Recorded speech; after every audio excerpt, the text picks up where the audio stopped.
Hey everyone, update 8.60 is almost here, so it's time for our regular sneak peek at what we've been working on. Let's dive in. First up, we're introducing a 5th divinity, Harmony. Like the other divinities, there'll be 6 new blessings, focused on healing and strengthening your team using the power of nature. Far out, man. One of the new rare blessings is called Nourish, and it'll improve the strength of continuous heal buffs placed by the wearer and restore any destroyed max HP for good measure. Pretty sweet, right? Well, Harmony isn't all about peace and love. One of the epic blessings, called Neutralize, will grant a chance to land debuffs through poison cloud buffs. And the legendary blessing, Cracking Roots, will increase a champion's damage against targets with stone skin. Don't assume that with a name like Harmony, these new blessings are just for support champions. Some will have your attackers hitting harder too. Harmonious boons for everyone. Keep your eyes peeled for more details. We'll be posting a full infographic with all 6 blessings in our update highlights on our official forum and social media. Update 8.60 also answers a long-standing community request, the ability to make gear presets. When you use the fitting room, you'll now be able to save your favorite combinations of artifacts and accessories for quick and easy use. Just fill out the slots with the artifacts or accessories you're trying on and tap the save button.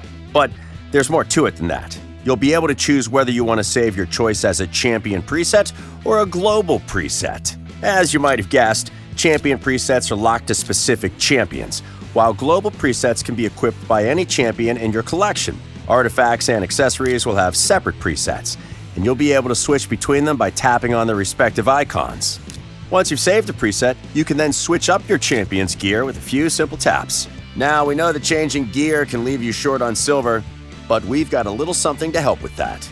We're introducing the free gear removal booster, which can be earned from hard difficulty stages in the Cursed City. When activated from your inbox, these boosters will, you guessed it, completely reduce the amount of silver it takes to remove gear. Activate a booster and use the limited time window to swap out as much gear as possible and conquer new stages. Oh, and one more thing. We're also adding the Hide Set Filters button to the accessories menu, so you can browse and equip to your heart's content. The next major part of this update will bring something we've been promising for a while. It's time for balance changes to Raid's toughest dungeons, the Iron Twins Fortress, the Sand Devil's Necropolis, and the Phantom Shogun's Grove. We've turned down the dials on the Iron Twins, nerfing this killing machine's total HP, defense, resistance, and most importantly, accuracy. It'll be a lot easier to resist those nasty Iron Brand debuffs and land your own. Speaking of Iron Brand, we're reducing the amount of stacks applied by the Fires of Insanity and Ruinous Swath skills. We're also reducing how often the Iron Twins activate the Retaliatory Launch skill. Instead of 4 times, it'll only happen when the Iron Twins' HP drops below 80%, 60%, and 40% of their max HP.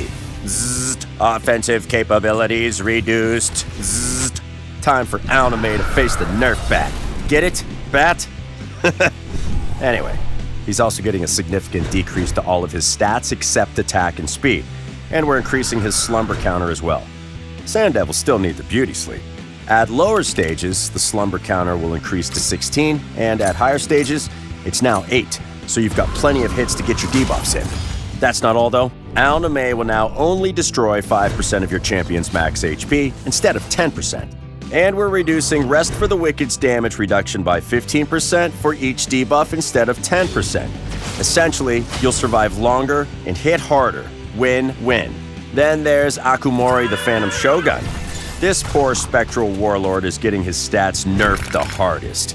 Ouch. His Purge the Shadow skill has been changed, so now you can remove up to 10 stacks of the Shade counter for every 3 hits, depending on a champion's awakening level.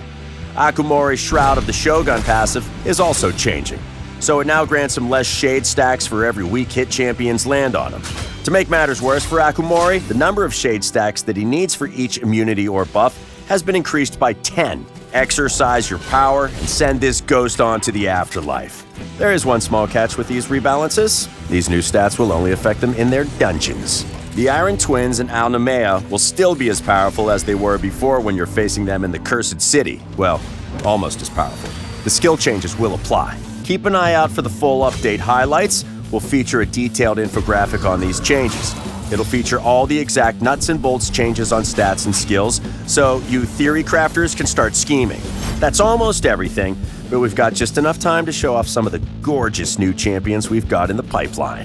There's a terrible and mighty faction unity champion for the Ogren tribes, and a sneaky new mythical champion for the Sylvan Watchers, with a few feathers in his cap. And hey, does that look like the Arbiter? Whew, that's a hefty update.